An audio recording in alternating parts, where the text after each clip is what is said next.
పెళ్లి తర్వాత ఇంటి పేరు మార్చుకోవాలా? ఈ ప్రాసెస్ వెనక ఉన్న అసలు వాస్తవాలేంటో ఇప్పుడు డీటెయిల్గా చూద్దాం. చాలామందికి వచ్చే మొదటి పెద్ద డౌట్, చట్ట ప్రకారం పెళ్లి తర్వాత ఇంటి పేరు మార్చుకోవటం నిజంగానే తప్పనిసరా? ఖచ్చితంగా కాదు. మన ఇండియన్ చట్టాల ప్రకారం ఇది 100% పూర్తిగా ఎవరి వ్యక్తిగత ఇష్టం వాళ్లదే.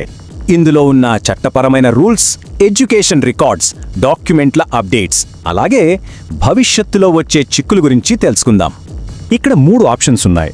పాత పేరే ఉంచుకోవచ్చు, భర్త ఇంటి పేరు తీసుకోవచ్చు, లేదా రెండూ కలిపి వాడుకోవచ్చు. ఒకవేళ మార్చుకోవాలని ఫిక్స్ అయితే అధికారిక గుర్తింపు కోసం ఈ 3 కఠినమైన లీగల్ స్టెప్స్ ఫాలో అవ్వాల్సిందే. ఫస్ట్ స్టెప్, 10 రూపాయల స్టాంప్ పేపర్పై నోటరైజ్ చేసిన అఫిడవిట్. దీనిపై దంపతులిద్దరి సంతకాలు ఖచ్చితంగా ఉండాలి. నెక్స్ట్, ఒక ప్రాంతీయ భాష, అలాగే ఒక ఇంగ్లీష్ న్యూస్ పేపర్లో ఈ పేరు మార్పు గురించి పబ్లిక్ నోటీస్ ఇవ్వాలి. ఇక లాస్ట్ స్టెప్, అఫీషియల్ గెజిట్లో పబ్లిష్ చేయడం. దీనివల్ల ఆ కొత్త పేరుకు పర్మనెంట్ లీగల్ గుర్తింపు వస్తుంది. ఇక్కడ ఇంట్రెస్టింగ్ పాయింట్ ఏంటంటే, ఈ గెజిట్ ప్రాసెస్ మొత్తం పూర్తి కావడానికి దాదాపు 30 నుంచి 35 రోజులు పడుతుంది. సో ఓవరాల్గా చెప్పాలంటే అఫిడవిట్ దగ్గర నుంచి ఐడి కార్డ్స్ అప్డేట్ వరకు మొత్తం 6 నుంచి 8 వారాల టైం పడుతుందన్నమాట. ఇప్పుడు ఎడ్యుకేషన్ రికార్డ్స్ విషయానికి వద్దాం. యూనివర్సిటీలకు, మన స్కూల్ బోర్డులకు మధ్య ఈ ప్రాసెస్ కంప్లీట్గా డిఫరెంట్ ఉంటుంది. యూనివర్సిటీలో చాలా ఈజీ.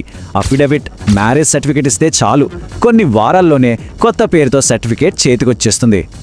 కానీ స్కూల్ బోర్డులో చాలా స్ట్రిక్ట్. పాత 10th మార్క్షీట్ మార్చాలంటే వాళ్ళు ఖచ్చితంగా పూర్తి గెజిట్ నోటిఫికేషన్ అడుగుతారు. గెజిట్ కాపీ రాగానే ఆధార్, పాన్, పాస్పోర్ట్ లాంటి ఐడి ప్రూఫ్స్ అన్నీ ఏ మాత్రం లేట్ చేయకుండా వెంటనే అప్డేట్ చేసుకోవాలి. కొన్నింట్లో మాత్రమే పేరు మార్చుకుంటే అది ఊహించని లీగల్, ఫైనాన్షియల్ ప్రాబ్లమ్స్కి దారితీస్తుంది. ఇది చాలా పెద్ద రిస్క్.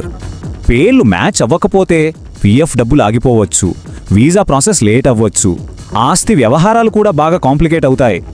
చిన్న ఎగ్జాంపుల్, 10th సర్టిఫికెట్కి పాన్ కార్డుకి పేరు తేడా ఉంటే బేసిక్ బ్యాంక్ వెరిఫికేషన్స్, పాస్పోర్ట్స్ జారీ కూడా ఆగిపోతాయి. అలాగే లీగల్ నేమ్ వీలునామాలోని పేరుతో మ్యాచ్ అవ్వకపోతే సొంత ఆస్తి పొందడానికి కూడా ఎన్నో ఎక్స్ట్రా ప్రూఫ్స్ చూయించాల్సి వస్తుంది. అదే పాత పేరే ఉంచుకుంటే జాయింట్ అకౌంట్స్, వీసా లాంటి వాటికి జస్ట్ మ్యారేజ్ సర్టిఫికేట్ చూపిస్తే సరిపోతుంది. చాలా సింపుల్.